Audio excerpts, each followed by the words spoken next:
Raúl Contreras es director de la Facultad de Derecho de la Universidad Nacional Autónoma de México y le agradezco mucho que nos tome esta entrevista. Raúl, ¿cómo está? Muy buenas tardes. Muy buenas tardes, a las órdenes aquí desde la sesión del Consejo Universitario del Palacio de Minería. Gracias, Raúl, por tomar esta entrevista.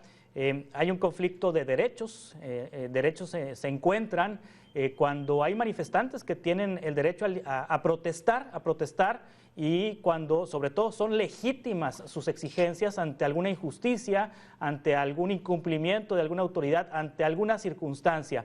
Pero a veces esas protestas, estas manifestaciones se hacen violando los derechos de otros a circular, por ejemplo, en una carretera, a circular por una calle, a circular libremente. Y eso también trae como consecuencia afectaciones económicas. ¿Dónde empieza el derecho de uno y termina el del otro? ¿O dónde termina el derecho de uno y empieza el del otro? Raúl. Pues es una pregunta complicada. La verdad es que el ejercicio del derecho a la libre expresión de las ideas y de la manifestación ha tenido una amplia cobertura, una amplia protección y efectivamente en algunas ocasiones ese ejercicio del derecho viene a violentar los derechos del resto de la ciudadanía. Es un tema difícil, sobre todo cuando se interrumpen instalaciones federales como autopistas o el aeropuerto, pues generan, creo que un efecto negativo. Yo creo que lo que deberíamos de comentar es cuál es el efecto que se busca en una manifestación y creo que es llamar la atención y generar apoyo ciudadano.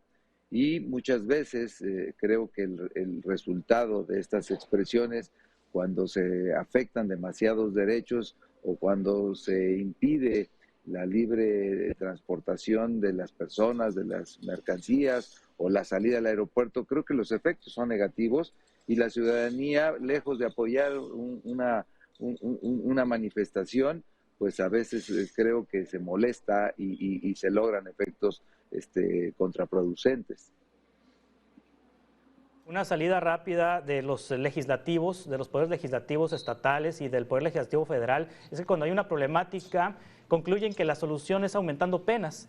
El Senado de la República acaba de aprobar reformas a la ley de las vías generales de comunicación para sancionar hasta con 7 años de cárcel a quienes tomen casetas y cobren ilegalmente los servicios de peaje, entre otras circunstancias. El hecho de aumentar penas para tratar de evitar este tipo de circunstancias de toma de casetas, de toma de carreteras, ¿sirve? Yo creo que es una mala práctica, eso de pensar que simplemente legislando se va a cambiar la realidad social o de aumentando las penas se va a lograr evitar este tipo de cuestiones. A mí me parece que es un error. Creo que esta tendencia a ampliar la prisión preventiva, oficiosa, es un efecto que lejos de dar resultados, y las estadísticas nos dicen que no es así, me parece que es mejor el diálogo, es mejor la educación y es mejor que se pueda establecer una atención oportuna de parte de las autoridades competentes para evitar que estas manifestaciones se tengan que dar. Las manifestaciones se presentan cuando se han agotado las instancias, cuando los grupos sociales se han cansado de pedir atención y no han sido bien recibidos. Creo que es mucho mejor una mejor atención de parte de las autoridades responsables que están incrementando penas. Fortalecer la parte política de las instituciones, es decir, la parte de negociación, las áreas de gobernación o de gobierno de las entidades de la República para solucionar estos conflictos antes de que estos exploten, antes de que lleven a las personas a tomar una carretera, a tomar una caseta. ¿Sería esta su propuesta entonces?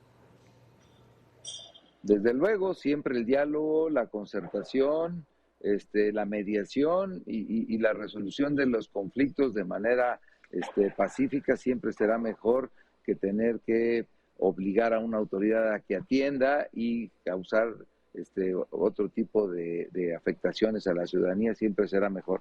Las autoridades están obligadas a atender a la ciudadanía y a responder y a resolver las cosas con oportunidad, y creo que ese es el mejor camino para evitar que existan estas manifestaciones que reiteradamente hemos visto a veces sobre los mismos temas, a veces sobre los mismos tópicos, y llama la atención pues que se vuelvan a tener que recurrir a este tipo de expresiones porque no hay soluciones. Sí, después de dialogar, si no hay diálogo, la autoridad debe aplicar la ley, es decir, debe detener a estas personas y procesarlas. Yo creo que será muy difícil que las autoridades puedan detener a las personas en este tipo de manifestaciones. Yo insisto, creo que por un lado ha habido demasiada permisibilidad en algunos temas y ahora por el otro se quiere responder con sanciones y con penas de carácter punitivo, y me parece que estamos yendo a los extremos. Creo que la atención oportuna y debida de las autoridades debe de ser la solución para los conflictos. Sí, porque el fondo es que estas manifestaciones reflejan un asunto de desigualdad, un asunto de falta de acceso a la justicia, un asunto de violación a la ley en otras temáticas que provoca una nueva violación a la ley. Pues sí, hemos visto, por ejemplo, en el caso de los papás de los niños con cáncer, que han tenido que recurrir muchas veces a este tipo de expresiones públicas, a tomar el aeropuerto, y siempre hemos escuchado que ya habrá atención, que ya habrá medicamentos, y en las pocas semanas volvemos a ver este tipo de expresiones, lo que nos indica que no se está cumpliendo con la atención debida de parte de la ciudadanía y con los compromisos que se adquieren. Le agradezco mucho que nos haya tomado esta conversación, director de la carrera de Derecho de la Universidad Nacional Autónoma de México, de la Facultad de Derecho de la UNAM, Raúl Contreras. Muchas gracias. Gracias, Juan Carlos. Hasta luego. Buenas tardes.